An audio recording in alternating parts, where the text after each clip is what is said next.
नमस्कार। Loud India TV पर आपका स्वागत है। हमारे सामने एक बेहद महत्वपूर्ण विषय है और आर्थिक विषय है, खासकर राजनीति से जुड़ा हुआ आर्थिक विषय है। देश में इस सवाल के ऊपर कम बातचीत हो रही है या बिल्कुल नहीं हो रही है।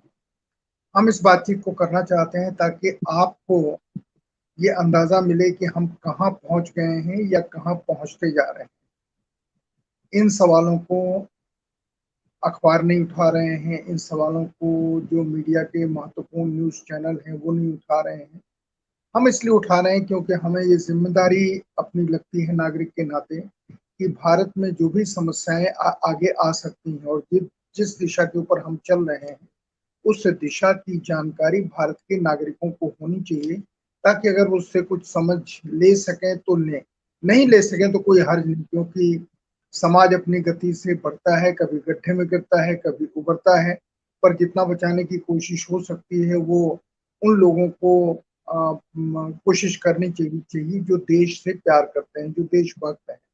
जो नकली देशभक्त हैं वो देश को गिराने की कोशिश करेंगे, लेकिन जो सचमुच देशभक्त हैं, क्योंकि देशभक्त की भी परिभाषाएं लोगों ने अपने अपने ढंग से गढ़ ली हैं। हमारी देशभक्ति का मतलब होता है इस देश के लोगों के प्रति पूर्ण समर्पण, इस देश के लोगों को तकलीफ न हो, उनके आंसू न बहें, उनकी जिंदगी थोड़ी सी खुशहाल हो, क्योंकि बहुत ज्यादा खुशहाल तो बहुत सारी चीजों के ऊपर निर्भर करती है, पर थोड़ी सी खुशहाल हो, इसके लिए सतत कोशिश करना, ये हमारी नजर में देश प्रेम है।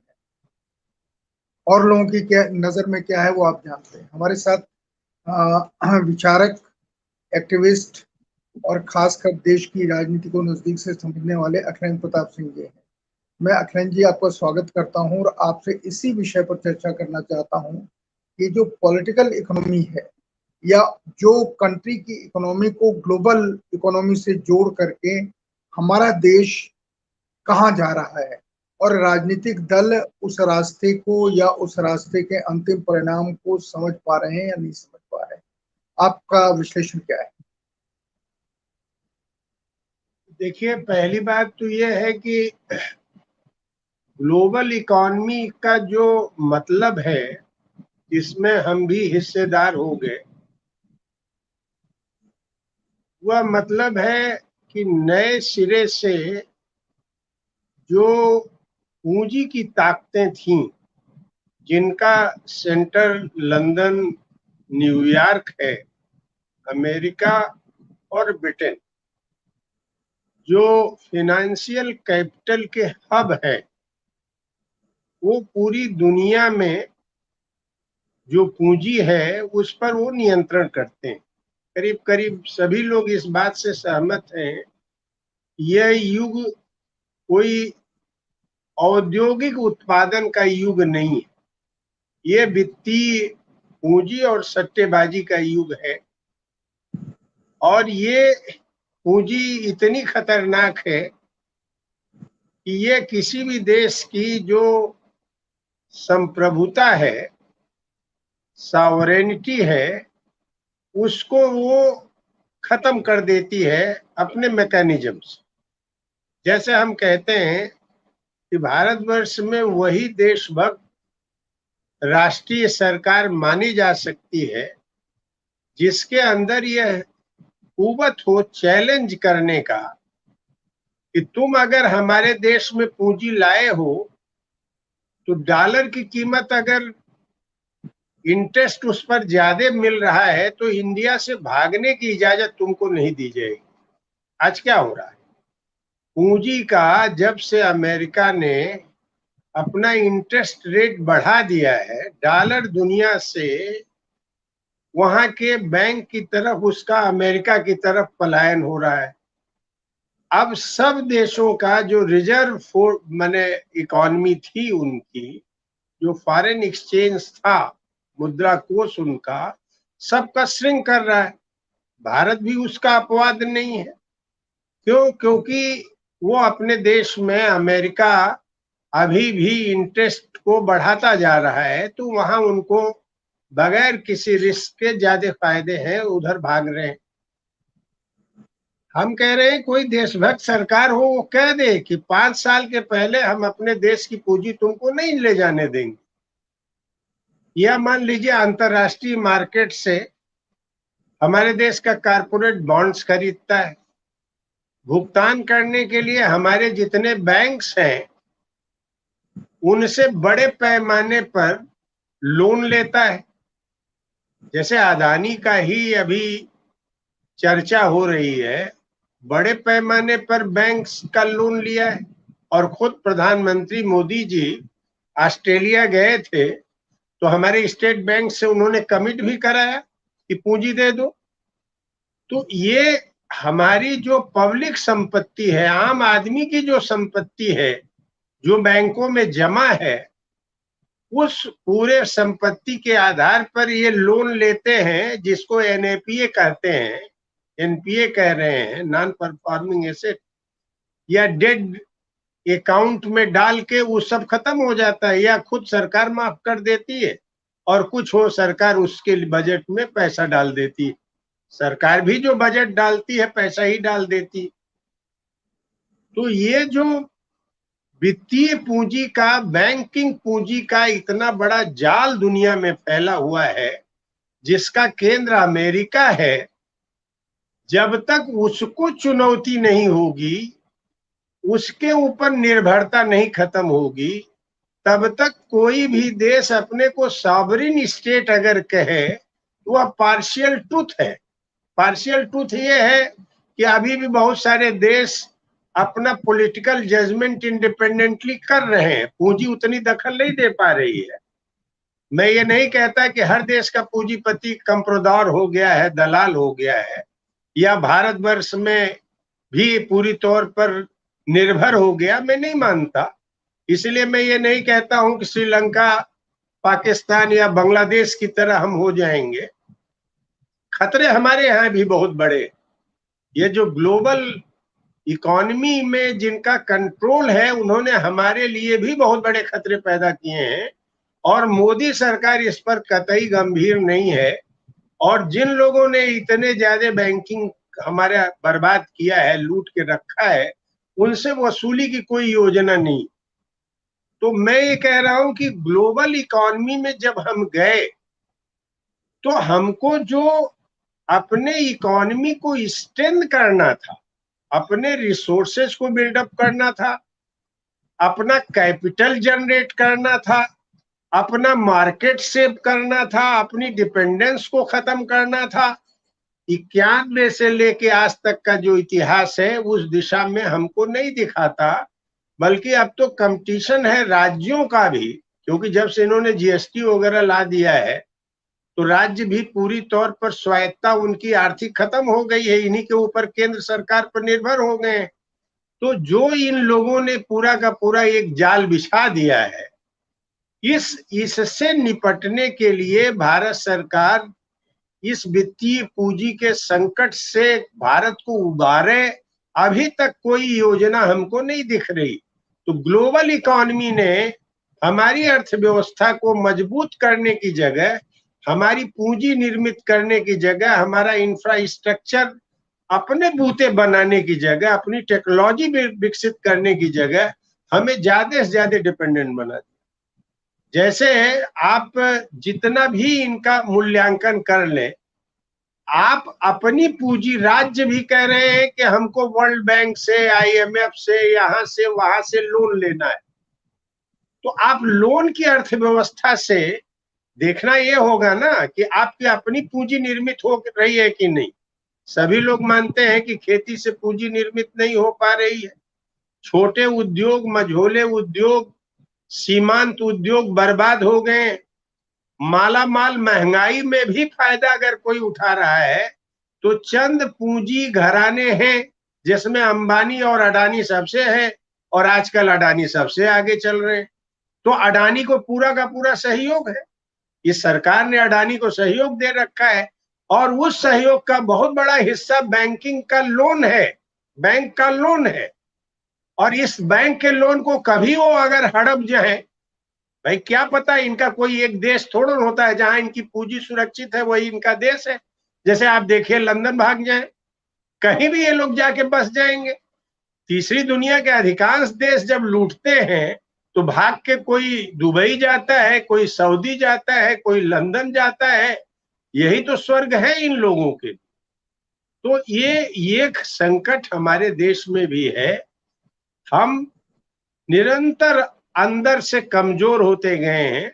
रोजगार जीरो पर आ गया है, सभी लोग जानते हैं। महंगाई बेइंतहा बढ़ रही है, पूंजी का निर्माण नहीं हो रहा है।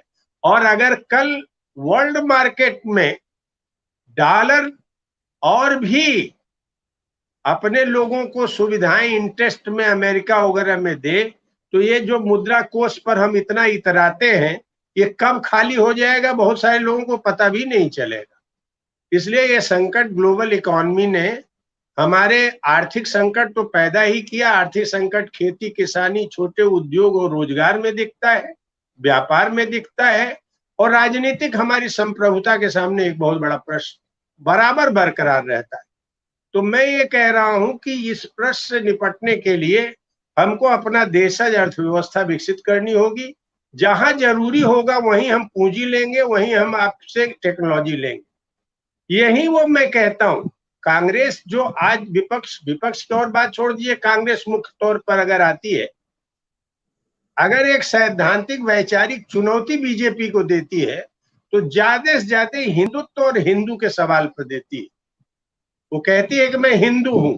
मैं नहीं जानता कि उनके हिंदू की व्याख्या में, अगर हिंदू यहाँ के रहने वालों से वो मानते हैं, सनातन की पहली व्याख्या में जिसको पंडित नेहरू भी कहते हैं, उस व्याख्या में अगर जाए तो बौद्धों को, चारवाकों को मानते हैं कि नहीं, श्रमण परंपरा को मानते हैं कि नहीं, मैं नहीं जानता, क्योंकि कांग्रेस ने अभी तक उस पर खुलासा नहीं किया है।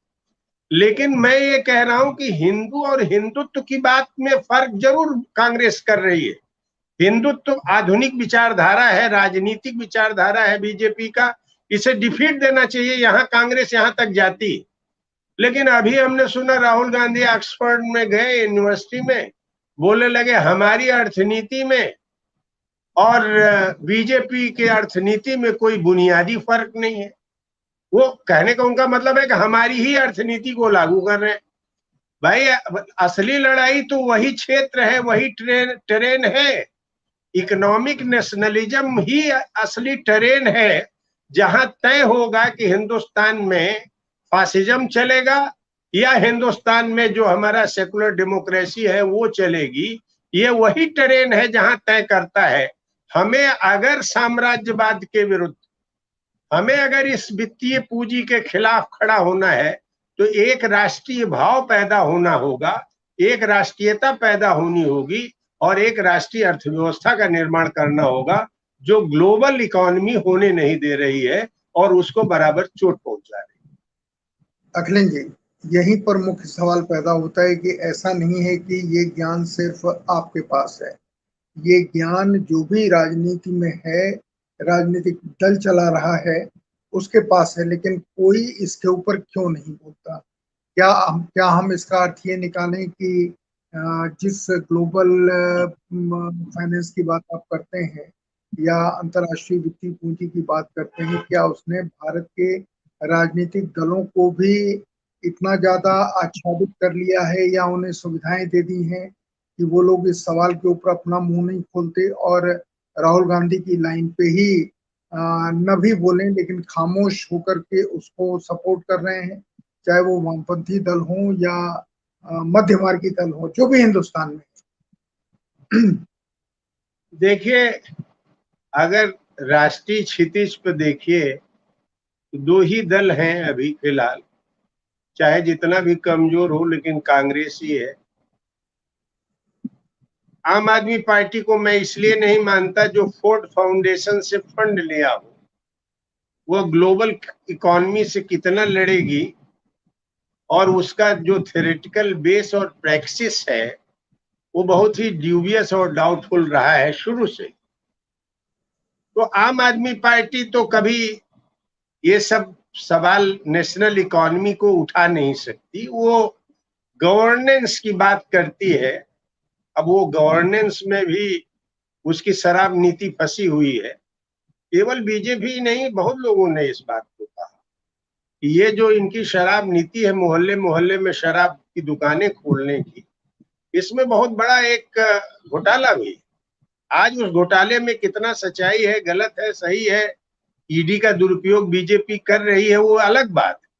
लेकिन मैंने सुना है अच्छे मीनिंग के लोगों ने भी ये बात शराब नीति के खिलाफ बात किए थे।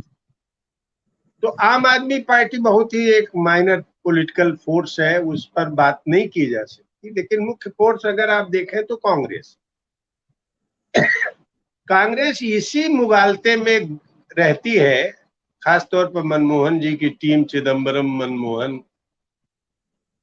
और मुझे बड़ा ताज्जुब होता है कि कांग्रेस में जो आप कह रहे हैं कि और लोग भी समझते हैं, और लोग जो इस खतरे को समझते हैं कि अर्थव्यवस्था ही नहीं डूबेगी, हमारी राजनीतिक संप्रभुता भी खत्म हो जाएगी, वो लोग हमें दिखते नहीं है। इक्के दुक्के कहीं झलक मिल जाए, लेकिन ऐसे लोग मुझे कांग्रेस में दिखते नहीं है।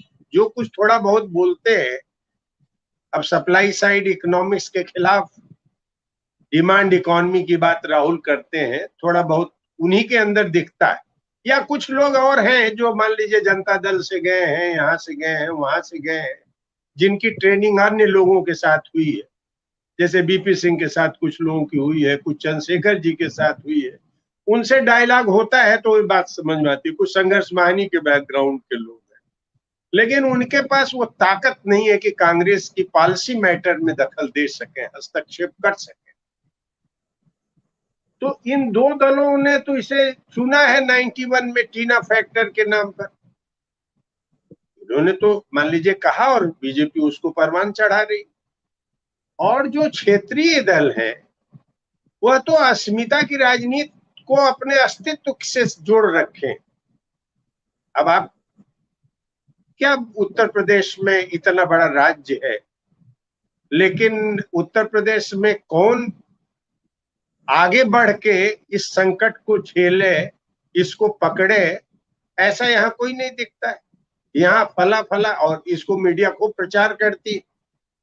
अस्मिता की राजनीति करने वालों पर ही आपका भरा रहता है। कोई आप पॉलिसी मैटर पर दखल, चुनाव भी हो गया आपने नहीं देखा हो, यही हाल बिहार में भी।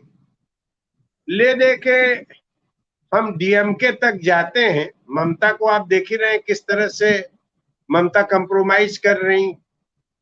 अब मैंने वही राज्यपाल जो 24 घंटे उनकी आलोचना करता रहा हूं, गाली गलौज तक बातें गई हूं, कह रही हैं कि हम इसलिए नहीं समर्थन करेंगे अपोजिशन कैंडिडेट का क्योंकि मुझसे पूछा नहीं गया।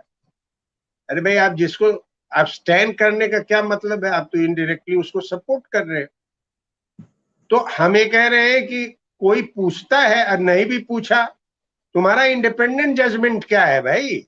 इंडिपेंडेंट जजमेंट ये होना चाहिए कि हम बीजेपी को हराएंगे हर हाल में, जैसे हमको कोई पूछे या न पूछे। हमने अभी दिल्ली में एक राष्ट्रीय सम्मेलन हुआ जिसमें संघर्ष वाहिनी के लोग मुख्य रोल ले रहे थे। उसमें मुझे भी बुलाया गया वक्ता के बतौर, मैं भी था 2 दिन। तो उन लोगों ने तय किया देश भर में कि जो भी सिविल सोसाइटी के लोग हैं, जन आंदोलनों के लोग हैं, राजनीतिक दलों में लोग हैं, अगर वो बेकारी, महंगाई, सांप्रदायिकता के खिलाफ लड़ते हैं तो एक राष्ट्रीय स्तर पर कोलिशन बने और देश बचाओ अभियान चलाया जाए। तो इसमें बहुत क्रेडिबल लोग, कौन आपको बोलता है, नहीं बोलता है, कौन आपको बुलाता है, नहीं बुलाता है। बात ये देखनी चाहिए कि बीजेपी के खिलाफ कौन वॉइस बन रहा है नेशनल पॉलिटिक्स में। नहीं बुलाई कांग्रेस, नहीं बुलाई, आप खुद उसका समर्थन वाइस प्रेसिडेंट का करते। तो मैं ये कह रहा हूं कि ये लोग अस्मिता की राजनीति में इतने फंसे हुए हैं। अस्मिता और अस्तित्व की राजनीति ये क्षेत्रीय दलों का है। तो ज्ञान हो भी तो ज्ञान में वो कुछ नहीं कर पाते। जहां तक वामपंथी दलों की बात है, उनकी भी अपनी सीमाएं, उनकी बहुत सारी सीमाएं हैं जिस पर अभी लंबी बात करने का समय नहीं है। लेकिन मास मूवमेंट का डायमेंशन बिल्डअप करना एक उनकी बहुत पहले की कमजोरी थी, आज भी वो दिख रहा है।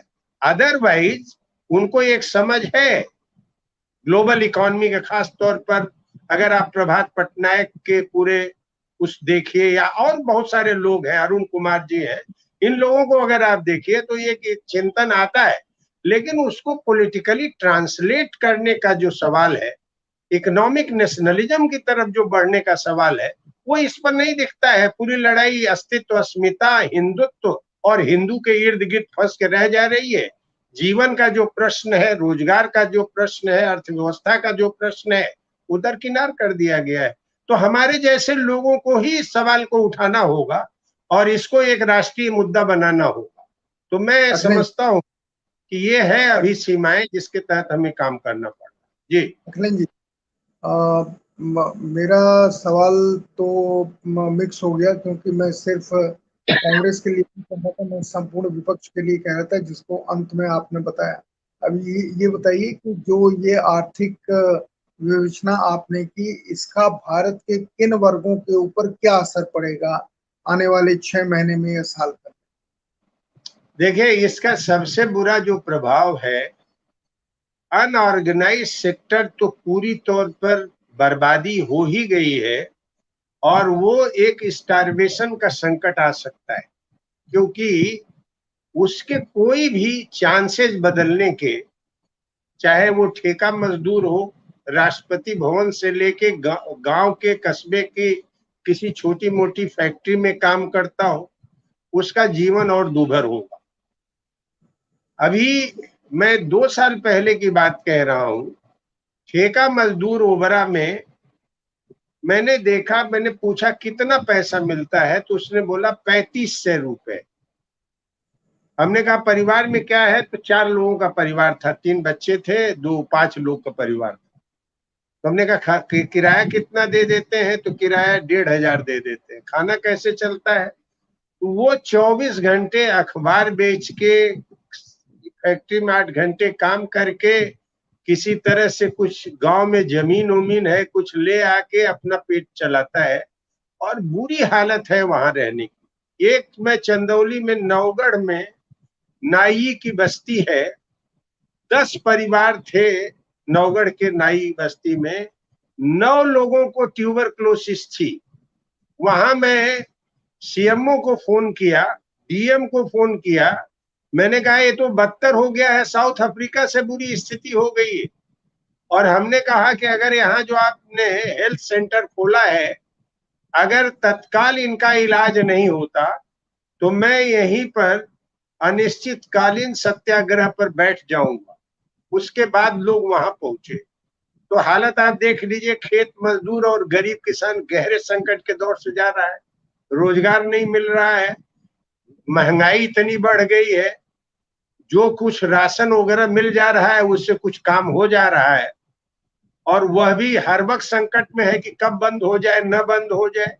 तो ग्रामीण अंचल में छोटा मझोला किसान से लेके गरीब भूमिहीन किसान, आदिवासी, दलित, इनकी हालत बहुत ही खराब होगी।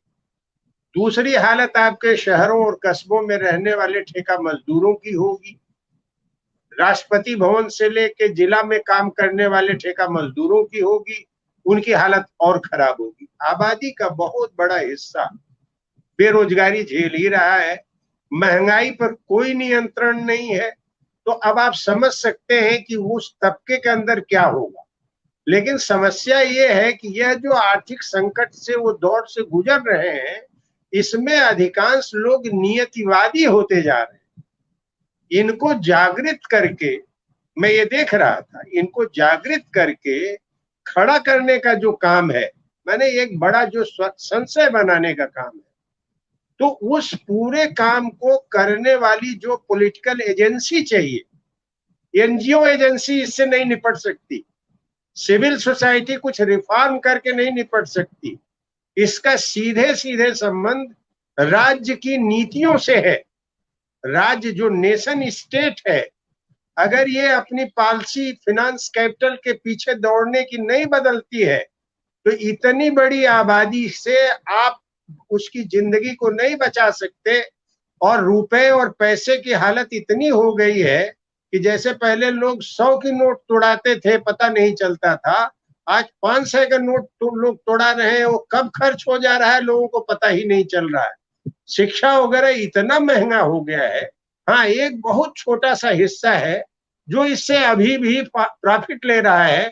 वह ज्यादा से ज्यादा हिंदुत्व की डफली बजाता रहता है और वो अपनी शान की बात करता है।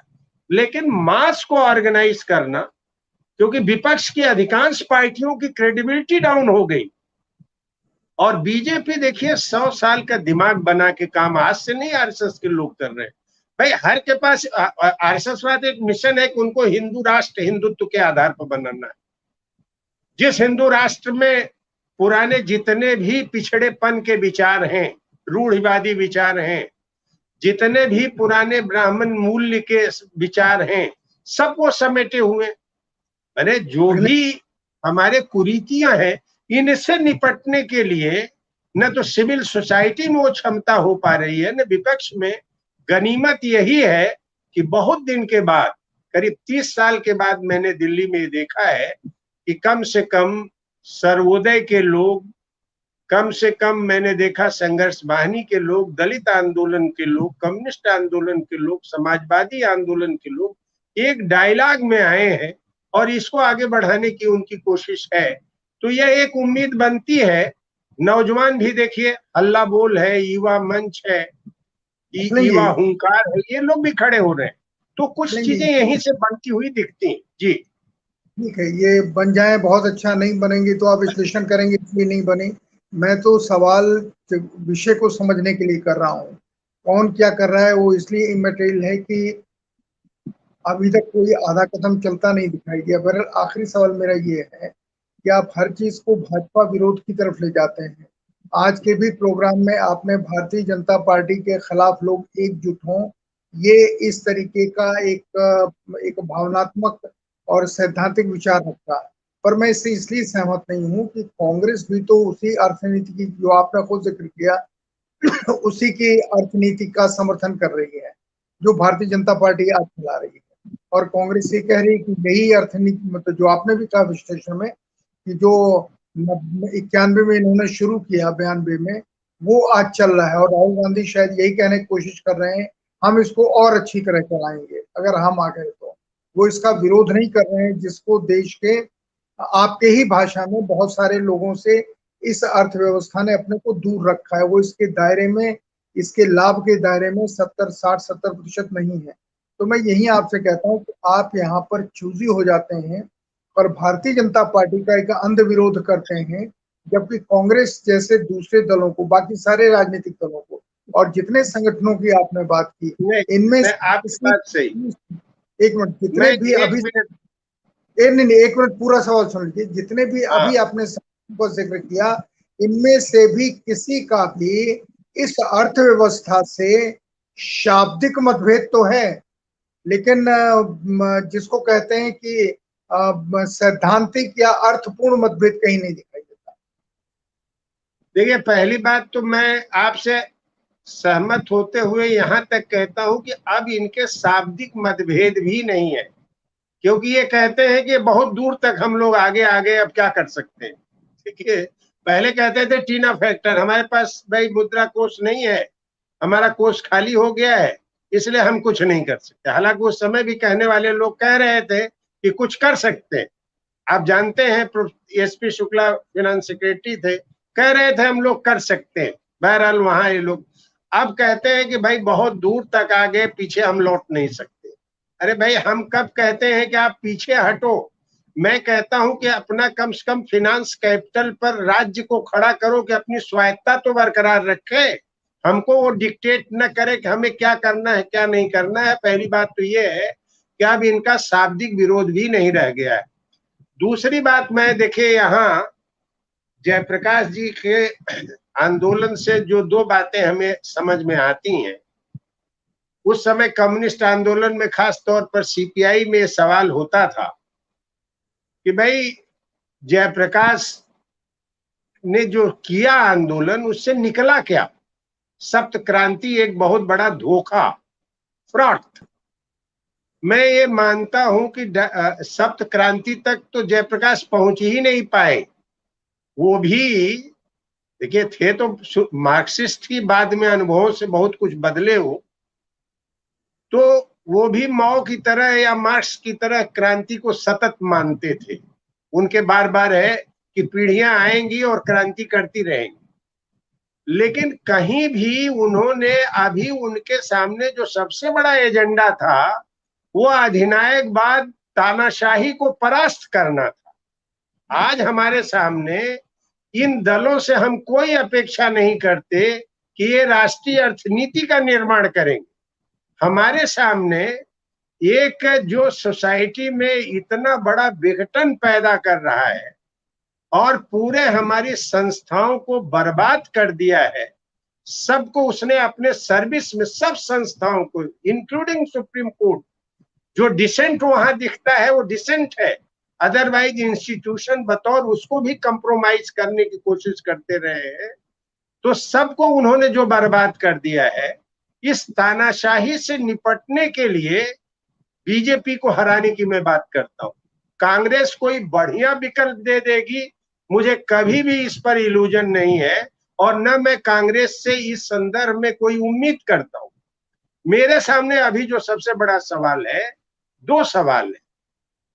आरएसएस और बीजेपी का जो पूरा डिजाइन ग्लोबल डिजाइन है, इंडियन डिजाइन है, एक कारपोरेट ग्लोबल हिंदुत्व एलायंस की हुकूमत, राज्य प्रशासन, शासन कायम करना, राज्य बनाना, उस डिजाइन को डिफीट देना, और दूसरा हमारा जो मकसद है, जो हमारी क्षमता है कि हिंदुस्तान में एक हमारी ऐसी अर्थनीति बनाई जाए जो राष्ट्रवादी हो, जो 1857 में अपने इतिहास को देखती हो, जो हमारे उन पीरियड जो ब्रिटिशर्स ने हमारी लूट की, हमारी लूट पर जो अमीर वो बने, हमारी 25% जो जीडीपी वर्ल्ड की थी जिसको उन्होंने बर्बाद किया, ये पूरा सल्तनत और मुगल पीरियड ने जो हमारी अर्थव्यवस्था मजबूत की, जिसको उन्होंने बर्बाद करके हमें कंगाल बना दिया, 1/3 आबादी हमारी भूख से मर गई,